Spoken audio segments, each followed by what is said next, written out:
Guys, ഇപ്പം എൻ്റെ packing ഒക്കെ കഴിഞ്ഞു. ഇനി ഇറങ്ങുകയാണ് അവിടെ നിന്ന്. ഇതാണിപ്പം ഞാൻ സ്റ്റേ ചെയ്ത റൂമിൻ്റെ കോസ്റ്റ് ഞാൻ കഴിഞ്ഞ ഇതിൽ പറഞ്ഞിട്ടുണ്ടാകും. ഇതിനൊരു 1500 റുപ്പീസ് ആയിട്ടുണ്ട്. ഇനി അപ്പോൾ ഇതാണ് നമ്മൾ റൂം തുറന്ന് പുറത്തേക്ക് ഇറങ്ങുമ്പോഴുള്ള വ്യൂ. ഇതാണ്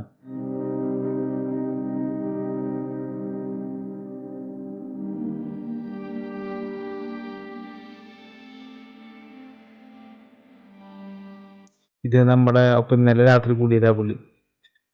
അതുപോലെ നമ്മുടെ ഇവിടെ 10 സ്റ്റേയും അവൈലബിൾ ആണ്.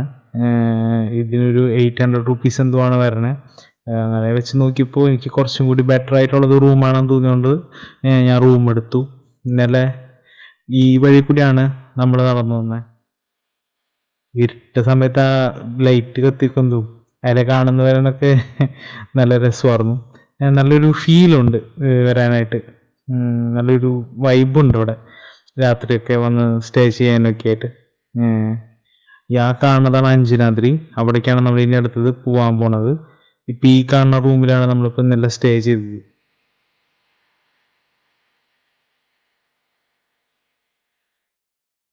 ഇവൻ്റെ പേര് റാംബോ എന്നാണ്. ഇന്നലെ തൊട്ടിവൻ നമ്മുടെ കൂടെ കൂടിയതാ. പോണവരെ പുള്ളിക്കാരൻ കൂടി ഉണ്ട്. ഇതാണ് നമ്മൾ സ്റ്റേ ചെയ്ത സെയിം പ്ലേസ്. ഇപ്പം ഈ കാണുന്നതാണ് അഞ്ചനാദ്രി. ഇവിടെ നല്ല തിരക്കാണ്. ഇപ്പം കയറി കഴിഞ്ഞ് കഴിഞ്ഞാൽ സമയത്തിന് എനിക്ക് തിരിച്ചിറങ്ങാൻ പറ്റില്ല എന്നുള്ളതുകൊണ്ട് ഞാൻ കയറിയില്ല. ഇനി എന്തെങ്കിലും ദിവസം വരുവാണെങ്കിൽ പോവാമെന്ന് വിചാരിക്കുന്നു. കാലത്ത് തന്നെ ഇറങ്ങിയ കാരണം കൊണ്ട് ആ ഒരു ചെറിയൊരു മിസ്റ്റും കാര്യങ്ങളൊക്കെ ഉണ്ട്. നല്ലൊരു വൈബാണ്. പിന്നെ ഞാൻ ഇവിടെ ഒരു ഫോർട്ട് കണ്ടായിരുന്നു. ആ ഫോർട്ട് നോക്കി അന്വേഷിച്ച് വന്നപ്പോൾ കണ്ട സ്ഥലമാണത്.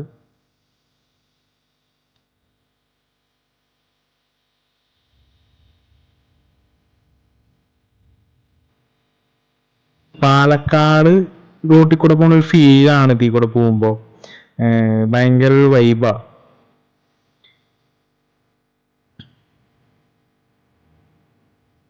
ഇത് അവിടെ നിന്ന് വരുമ്പോൾ അടുത്തൊരു ക്ഷേത്രമാണ്.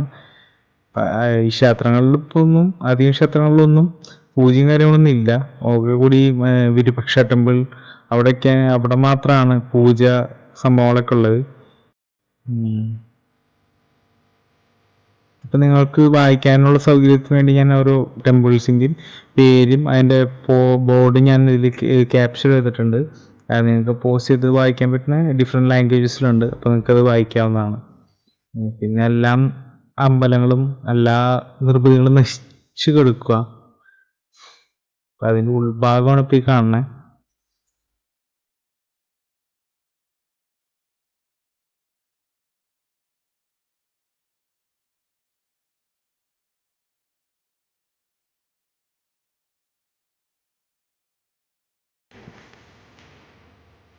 എല്ലാ തൂണിലും എല്ലാ കല്ലിലും മനുഷ്യനെ പേടിപ്പിക്കാനായിട്ട് GPS ഓരോ പരിപാടി, അല്ലെങ്കിൽ തന്നെ ഇട്ടുകൂടി കിടക്കുക. താഴെ വീണ് കിടക്കുന്ന ഓരോ കല്ലിൽ പോലും ഓരോ കൊത്തുപണികളുണ്ട്. സോ ഇതൊക്കെ ശരിക്കും ഉണ്ടായിരുന്നെങ്കിൽ ഇതിൻ്റെ യഥാർത്ഥ സൗന്ദര്യം എന്താണെന്ന് നമുക്ക് കാണാൻ പറ്റുമല്ലോ. പക്ഷെ അതെന്തോ നമുക്ക് ഭാഗ്യമില്ല. ഈ കണ്ട മെയിൻ റോഡിൽ കൂടിയാണ് ഇവിടേക്ക് വരുന്നത്. ഇതാണ് ക്വീൻസ് ബാത്ത്. രാജ്ഞിയുടെ കുളിമുറി. ചെറിയ കുളിമുറിയാണ് രാജ്ഞി കുളിക്കാണ്ട് ഉണ്ടാക്കിയേക്കണത്. ഇപ്പം നേരെ കാണുന്നത് ഒരു കിടങ്ങ് പോലത്തെ ഒരു ഇതാണ്. എനിക്ക് തോന്നുന്നു ഇതിലാണ് വെള്ളം നിറച്ച് വെച്ചിരുന്നതെന്നാണ് എനിക്ക് തോന്നണേ. Just I think. ഞാൻ പറഞ്ഞ പോലെ ഇതിനെക്കുറിച്ചുള്ള ഹിസ്റ്ററി ഒന്നും ഞാൻ പഠിച്ചിട്ടില്ല.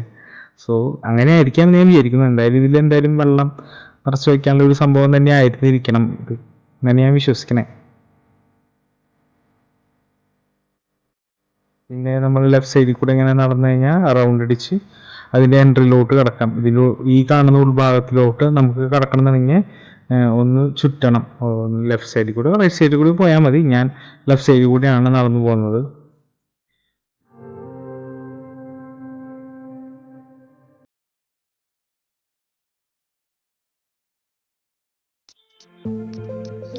ഈ കാണുന്നതാണ് ക്വീൻസ് ബാത്തിലോട്ടുള്ള എൻട്രി. ഞാനിപ്പോൾ കുറച്ച് പേരിൽ ഓൾറെഡി ആൾക്കാരുണ്ട്, അവരൊക്കെ കണ്ട് ഇറങ്ങുവാണ്. ഞാനിപ്പോൾ ഉള്ളിലോട്ട് കയറുവാണ്.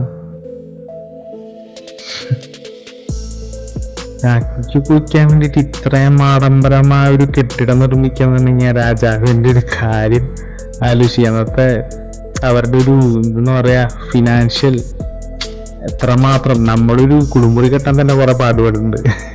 അപ്പോൾ ഈ വിധത്തിൽ കുളിക്കാനൊരു കുളിമുറി രാജ്ഞിക്ക് വേണ്ടിയിട്ട് ഇതോരോ പറഞ്ഞ പോലെ ഓരോ തൂണും ഓരോ ചെവിലും ഓരോ കല്ലിലും കൊത്തുപണികളാണ്, മനോഹരമാണല്ല.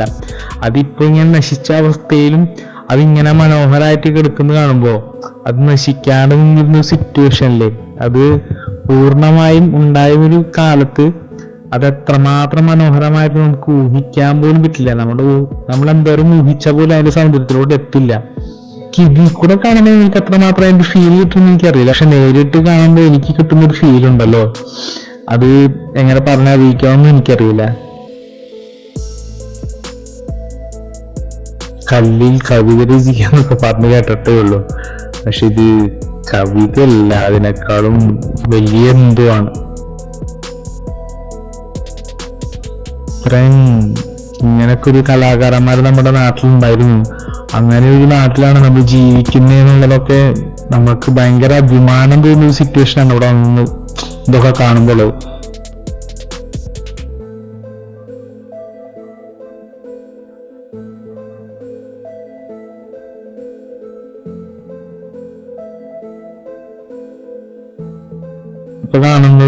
ഇപ്പൊ കാണുന്നത് മുകളിലോട്ടുള്ളൊരു കോണിപ്പടിയാണ്. അതിന്റെ മുകളിലേക്ക് അതായിരിക്കും എഴുതിയിരിക്കുന്നത്.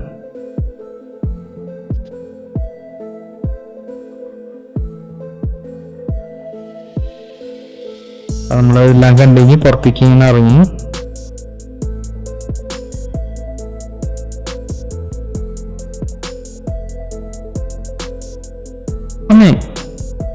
ഒന്നില്ല ഗൈസ്, ചെറുതായിട്ടൊന്ന് കാലത്തെറ്റൊന്ന് വീഴാൻ പോയതാ.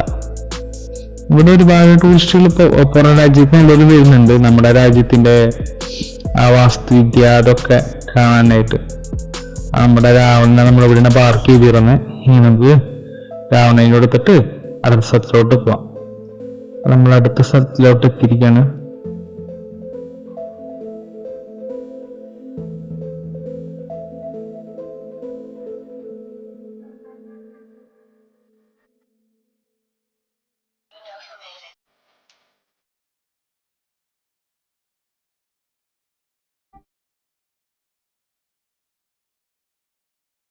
ഇതാണ് സ്റ്റോൺ ഡോർ. ഇത് രണ്ട് ഡോറുകളാണ്. ഈ രണ്ട് ഡോറും ഫുള്ള് കല്ലുകൊണ്ടാണ് കണ്ടിരിക്കുന്നത്. കല്ല് മാത്രമേ ഉള്ളൂ. സാധാരണ നമ്മള് പ്ലാസ്റ്റിക്കിന്റെയോ ഫൈബറിന്റെയോ അല്ലെ മരത്തിന്റെ ഒക്കെ ഡോറാണ് നമ്മൾ കണ്ടിട്ടുള്ളത്. പക്ഷെ ഇത് ആദ്യമായിട്ടാണ് കല്ലുകൊണ്ടുള്ള ഒരു ഡോറ് കാണുന്നത്. നമുക്ക് അടുത്ത സ്ഥലത്തോട്ട് കയറി നോക്കാം.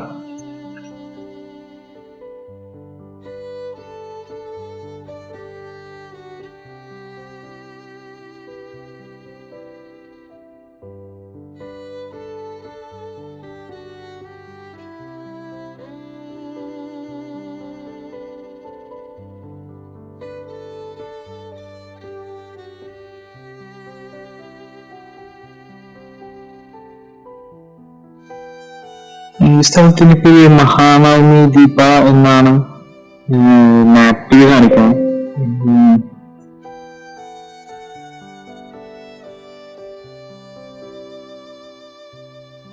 ഒരു സ്റ്റേജ് പോലെ ഒരു സംഭവമാണ്.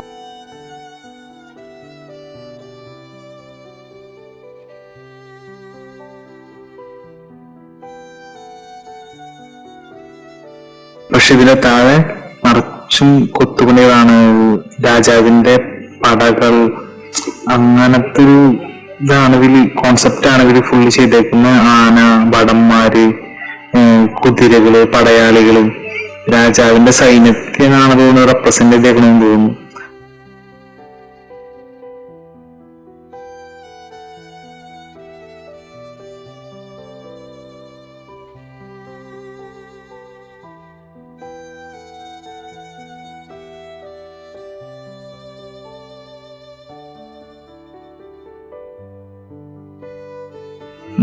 ഇതിന്റെ മുകളിൽ നിന്ന് നോക്കിക്കഴിഞ്ഞാൽ ഈ പ്രദേശത്തിന്റെ മൊത്തം ഭാഗം നമുക്ക് നമുക്കൊരു ഒരുമിച്ച് കാണാൻ പറ്റും. ഇതില് ഈ ഈ കാണുന്ന സ്ഥലങ്ങളിലൊക്കെ മുമ്പ് കെട്ടിടങ്ങൾ എന്തൊക്കെ നിർമ്മിതി ഉണ്ടാകുന്നതാണ്. അതെല്ലാം നശിച്ചു പോയി, ഒന്നുമില്ല. ഞാൻ കാണുന്ന എന്തൊരു പാലം പോലത്തെ സംഭവം കാണുന്നുണ്ട്, അതെന്താണെന്നറിയില്ല. അത് നമുക്ക് ഇവിടെ നിന്ന് ഇറങ്ങിക്കഴിഞ്ഞിട്ട് നോക്കാം. ഇതൊരു ഫുൾ സ്റ്റേജ് പോലത്തെ സംഭവമാണ് എനിക്ക് തോന്നുന്നത്. ഈ കാണുന്നത് കുറെ നല്ല ഭംഗിയുള്ള ശില്പങ്ങളാണ്. ഈ കല്ലുകളിൽ തട്ടുമ്പോൾ വ്യത്യസ്തമായ സൗണ്ടുകളാണ് കേൾക്കുന്നത്. ഇത് കണ്ടിട്ട് എന്ത് സംഭവം എനിക്ക് മനസ്സിലായിട്ടില്ല. പക്ഷെ കുറെ പേരൊന്നും ഇങ്ങനെ തട്ടി നോക്കിപ്പോ ഞാൻ നോക്കുമ്പോ ശരിയാണ്, സൗണ്ട് വ്യത്യാസമുണ്ട്. അത്തോടൊരു ഗൈഡ് വന്ന് പറഞ്ഞു കൊടുക്കുന്നതാണ് എന്താന്ന് വെച്ചാ, ഇത് പണ്ട് കാലത്ത് ഫുഡ് കഴിക്കാൻ ഉപയോഗിച്ചിരുന്ന ഒരു ഇതാണ്. ഇതിൽ വാഴല വെച്ചിട്ടാണ് ഫുഡ് കഴിച്ചിരുന്നത് എന്നാണ് പുള്ളിക്കാരൻ പറഞ്ഞു തരുന്നത്. ബട്ട് ആക്ച്വലി അതല്ല. ഇത് ആക്ച്വലി ആർക്കിയോളജി പഠിച്ചൊരു സ്റ്റുഡന്റ്, ആർക്കിയോളജിക്കൽ സ്റ്റുഡന്റ് ഒരു ഗൈഡായിട്ട് വന്നിട്ട് പുള്ളി ആടെ ഒപ്പം വന്ന ആൾക്കാർക്ക് പറഞ്ഞു കൊടുക്കുന്നത് അങ്ങനെ ഒരു സംഭവമല്ല, ഒരു ദീപസ്തംഭം പോലത്തെ എന്തോ ഇതാണ്. പിന്നെ ഈ കാണുന്നതൊന്നും ബ്രിഡ്ജൊന്നുമല്ല കേട്ടോ. അത് ഈ ഇവിടെയുള്ള കുളങ്ങളിലേക്കും ഇവിടെയുള്ള ജലസ്രോതസ്സുകളിലേക്കെല്ലാം ജലം എത്തിക്കാനുള്ളൊരു പാതയാണത്, ഒഴുക്കി വിടാനുള്ളൊരു ചാല്, അങ്ങനത്തെ ഒരു സംഭവമാണ്. ഇതിൽ കൂടിയാണ് വെള്ളം ഈ കുളത്തിലോട്ട് വരുന്നത്. ഈ കാണുന്നതിന് ഹെയിൽ കല്യാൺ എന്നാണ് ഗൂഗിൾ മാപ്പിൽ എടുക്കുന്നത്. കാണാൻ നല്ല രസമുണ്ട്, പക്ഷെ നമുക്കതിലോട്ട് താഴോട്ട് ഇറങ്ങിച്ചെല്ലാൻ പറ്റില്ല. അവിടെ സെക്യൂരിറ്റിയും കാര്യങ്ങളൊക്കെ ഉണ്ട്. അവർ നമ്മൾ ഇറങ്ങുമ്പോൾ തന്നെ നമ്മൾ ഓടിപ്പിക്കും. ഇത് പബ്ലിക് ബാത്താണ്. ഇത് പൊതുവായിട്ടുള്ള ഒരു കുളിസ്ഥലമാണെന്നാണ് തോന്നുന്നത്. അതായത് അതുകൊണ്ട് തന്നെ ഇത് കുറച്ച് വലുപ്പം ഉണ്ട്.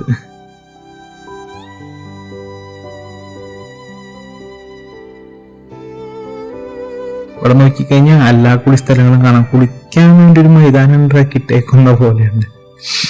ഓരോ ആചാരങ്ങള്. ഇതൊക്കെ ഇവിടെ ഉണ്ടായിരുന്ന പാലസുകളുടെ ഒക്കെ ബാക്കി ഭാഗങ്ങളാണ്.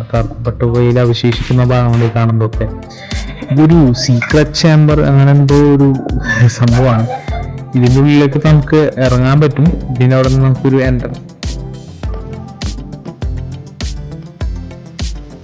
ഈ എൻട്രൻസിൽ കൂടെ നമുക്ക് ഇറങ്ങിക്കഴിഞ്ഞ് കഴിഞ്ഞാൽ ആ നേരത്തെ കണ്ട ആ പ്ലേസിലോട്ട് നമ്മളിപ്പോൾ എത്തും. നമ്മളിപ്പോൾ പോകാൻ പോകുന്നത് ആ വഴി കൂടിയാണ് ഇപ്പോൾ നമ്മൾ പോയിക്കൊണ്ടിരിക്കുന്നത്. ഇത് ചെന്ന് എത്തുന്നത് ആ കണ്ട റോഡിലോട്ടാണെന്ന് തോന്നുന്നു. ആ തന്നെ അങ്ങോട്ട് തന്നെയാണ്, വെളിച്ചം കാണുന്നുണ്ട്. അപ്പം ഈ പോകാതപ്പോൾ അങ്ങോട്ട് തന്നെയാണ്.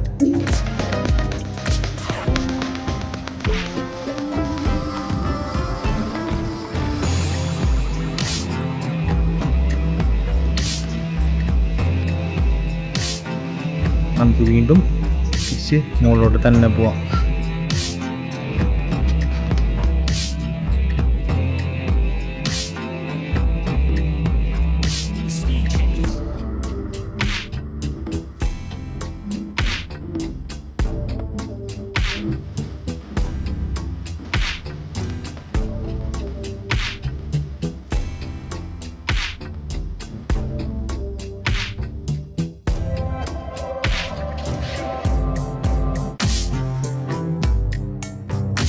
അതൊക്കെ പണ്ടുണ്ടാകുന്ന അതേ ഭംഗിയിൽ ഇപ്പോഴും നിലനിന്നിരുന്നെങ്കിൽ അതൊരു വേറൊരു രീതിയിലായിരുന്നു.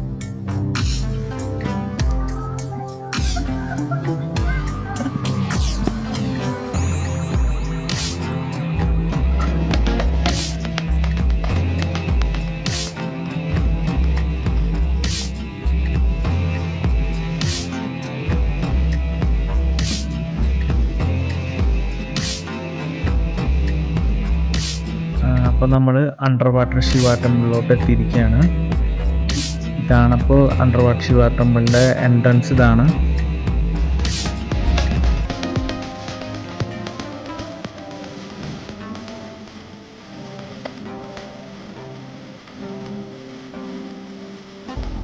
ഇതോടെയാണ് നമ്മൾ അങ്ങോട്ട് ചെല്ലുന്നത്.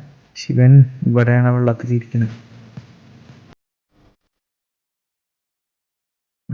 വെള്ളത്തിൽ പോയിരിക്കേണ്ട ആവശ്യം തോന്നുന്നു. നന്ദിയാണ് ഫ്രണ്ടിൽ വെള്ളത്തിരിക്കാൻ. ശിവന് കാവലായിട്ട് ഇരിപ്പാണ്. ആൾക്കാരൊക്കെ ഉള്ളിൽ കൂടെ പോയിട്ട് വരുന്നുണ്ട്. ഈ വെള്ളത്തിൽ കൂടെ ക്രോസ് ചെയ്തിട്ട് വേണം പോകാൻ. അത്രയും നല്ല വെള്ളമൊന്നുമല്ല കണ്ടിട്ട്, പക്ഷെ നല്ല എല്ലാവരും പോകുന്നുണ്ട്. ഇവിടെ ഒരു ശിവലിംഗമുണ്ട്.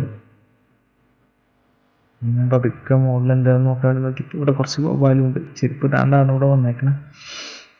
അല്ല നിപ്പ എങ്ങാനും പിടിച്ച് കഴിഞ്ഞാൽ ആ അവസ്ഥ എനിക്ക് ആലോചിക്കാൻ വയ്യ.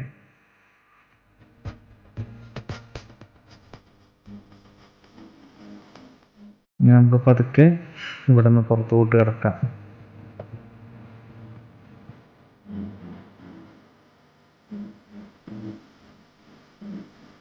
അമ്പലങ്ങളിലും ഉള്ള പോലെ തന്നെയുള്ള തൂണുകളും ചെമിലുകളിലും എല്ലാത്തിലും കൊത്തുപണികൾ തന്നെയാണ്. അതിങ്ങനെ കണ്ടു നിൽക്കാൻ തോന്നിപ്പോവും. പക്ഷേ എനിക്കതിന് മാത്രം സമയമില്ലാത്തത് കൊണ്ട് എല്ലാം ഷൂട്ട് ചെയ്ത് പെട്ടെന്ന് ഷൂട്ട് ചെയ്ത് അടുത്ത അമ്പലത്തിലോട്ട് പോവുകയാണ് ചെയ്തത്. ആക്ച്വലി ഹംപി നമ്മളൊരു ഏറ്റവും കുറഞ്ഞ ഒരു 3 ദിവസം 4 ദിവസം നമ്മൾ സ്റ്റേ ചെയ്ത് കാണാനുള്ളതുണ്ട് ഹംപിയിൽ.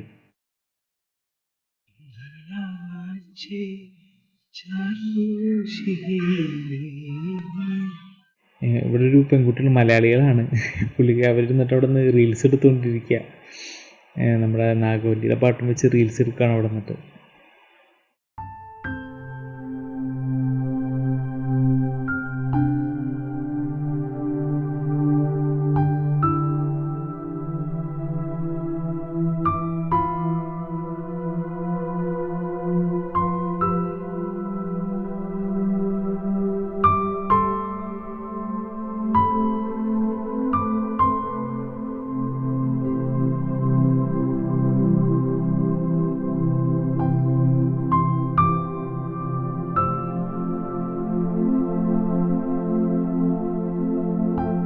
ഓരോ കവാടങ്ങളും ഓരോ തൂണുകളും മുമ്പേ പറഞ്ഞ പോലെ തന്നെ ഭയങ്കര രസമാണ്. ചെമ്മിലുകളിൽ ദൈവികമായിട്ടുള്ള കാര്യങ്ങളാണ്. ഗണപതി അങ്ങനത്തെ ചിത്രങ്ങളാണ്, ഇപ്പോൾ കൊത്തുപണികളാണ് ഇവിടെ ഫുള്ള് നടത്തിയിരിക്കണത്. പിന്നെ ഇവിടത്തേൽ ഇതുപോലെ രാജാവിൻ്റെ ഭടന്മാരും സേനകളെക്കുറിച്ചും അങ്ങനത്തെ കാര്യങ്ങളും കൂടുതലായിട്ട് ഇവിടെ കൊത്തി വെച്ചിട്ടുണ്ട്. നമ്മൾ പോകണത് സന എൻക്ലോഷറിലേക്കാണ്. പിന്നെ ഇവിടെ എനിക്ക് കണ്ട് ഇഷ്ടപ്പെട്ട ഒരു കാര്യം എന്താണെന്ന് വെച്ച് കഴിഞ്ഞാൽ, ഇവിടെ കണ്ണു കാണാത്തവർക്ക് വായിക്കാൻ വേണ്ടിയിട്ടുള്ള ലിപിയാണെന്നാണ് എനിക്ക് തോന്നുന്നത്. അങ്ങനെയാണ് ഞാൻ വിചാരിക്കുന്നത്. അങ്ങനെ അല്ലെങ്കിൽ അതൊന്ന് കമൻറ്റ് ചെയ്യുക. എന്താണെന്ന് ഇതാണ് ക്വീൻസ് പാലസ്. മുമ്പോട്ട് ഉണ്ടാകുന്നൊരു രാജ്ഞിയുടെ കൊട്ടാരമാണെന്ന്, അതിൻ്റെ അടിത്തറയാണ്. ഇതാണ് ലോട്ടസ് മഹൽ. ലോട്ടസ് മഹലിൻ്റെ ഉൾഭാഗത്തൊക്കെ നിറച്ചും അവിടുത്തെ കൊത്തുപണികൾ തന്നെയാണ്. പ്രത്യേകിച്ച് എടുത്ത് പറയേണ്ട ആവശ്യമില്ലെന്ന് എനിക്കറിയാം. പക്ഷെ ഇത് കാണാനൊക്കെ ഒരു രസമുണ്ട്. അതിൻ്റെ ഒരു എക്സൈറ്റ്മെൻറ്റ് എനിക്ക് മാറുന്നില്ല പറഞ്ഞിട്ട്.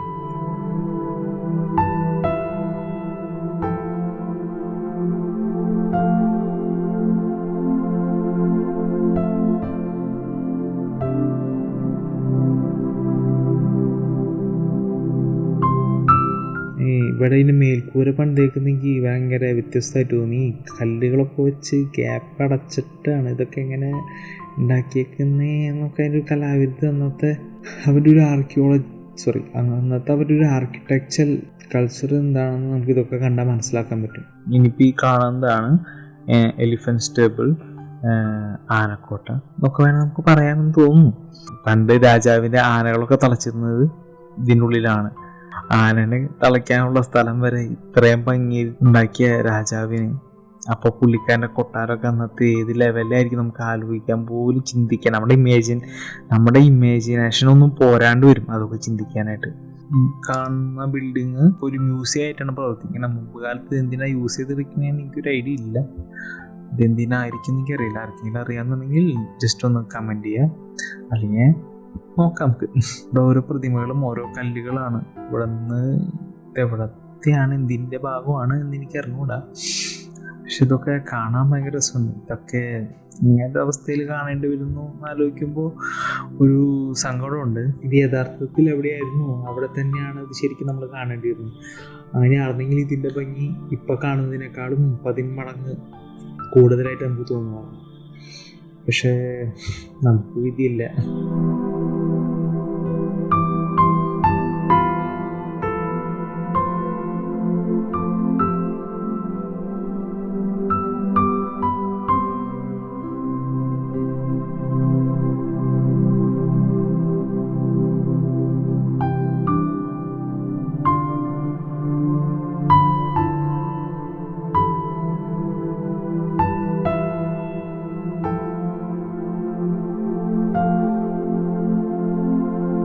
ഇവിടെ എന്തോ പരിപാടി നടക്കാനുള്ള എന്തോ ഫംഗ്ഷൻ നടക്കാനുള്ള പരിപാടിയാണ്. അതിനുള്ളൊരു സ്റ്റേജ് കാര്യങ്ങളൊക്കെ അവിടെ ഇതാക്കിയിരിക്കുക. ഞാൻ അവിടെ നിന്ന് കുറച്ച് നേരം ഇരുന്നപ്പോൾ ഞാൻ അവിടുത്തെ എലിഫൻറ്റ് സ്റ്റേബിളൊന്ന് സ്കെച്ച് ചെയ്യാൻ നോക്കിയാൽ ബട്ട് സമയമില്ലാത്തത് കൊണ്ട് ഇത്രയും എനിക്ക് വരച്ച് തീർക്കാൻ പറ്റുള്ളൂ. ഇതൊരു ഉഗ്രനരസിംഹ പ്രതിഷ്ഠയാണ്. ഇത് ഒറ്റക്കല്ലിൽ ഉണ്ടാക്കിയേക്കുന്നതാണ് എന്നുള്ളതാണ് ഇതിലെ ഏറ്റവും അതിശയിപ്പിക്കുന്നൊരു കാര്യം.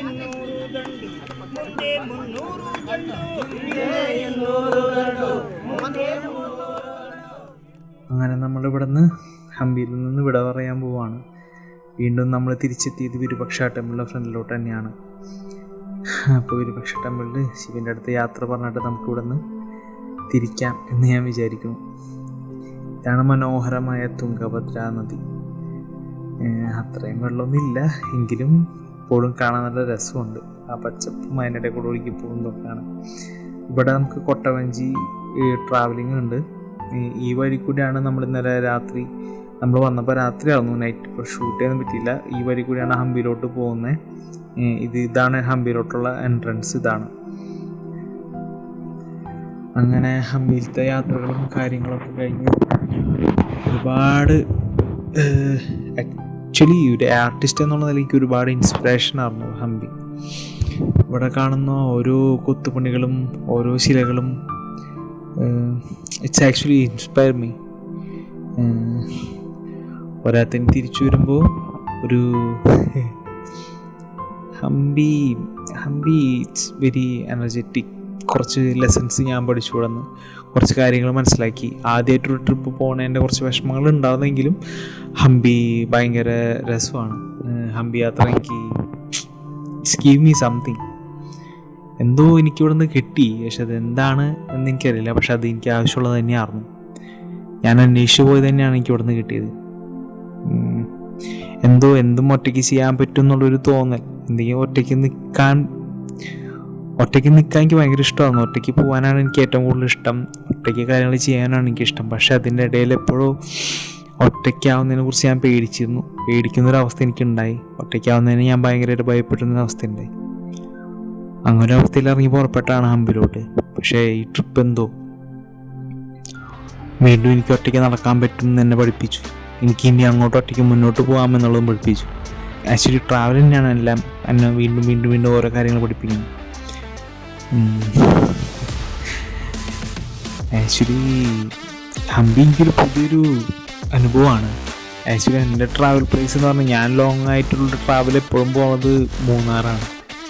എനിക്ക് ഏറ്റവും ഇഷ്ടമുള്ളത് മൂന്നാറാണ്. ഈ ട്രാവൽ ബ്ലോഗിൽ ഈ ചാനൽ ഞാൻ ആഡ് ചെയ്യാൻ വെച്ചിരുന്നതും ഒരു മൂന്നാർ തന്നെയാണ്. മൂന്നാർ ട്രാവൽ വീഡിയോസാണ് ഞാൻ ഏറ്റവും ആദ്യം വിചാരിച്ചത്. പക്ഷെ എന്തോ എൻ്റെ കയ്യിൽ നിന്ന് ആ ഫുട്ടേജസ് ഒക്കെ എവിടെ പോയി എന്ന് എനിക്കറിയില്ല. അത് ഞാൻ തപ്പി പിടിച്ചെടുക്കുകയാണെങ്കിൽ ഓഫ്കോഴ്സ് ആ വീഡിയോസ് ഞാൻ വീഡിയോയിൽ അപ്ലോഡ് ചെയ്യും. അപ്പോൾ വൈൻഡപ്പ് ചെയ്യാണ്. മനോഹരമായൊരു സായാഹ്ന സന്ധ്യയോടൊപ്പം ഞാനും ഹംപി യാത്ര വൈൻഡപ്പ് ചെയ്യാണ്.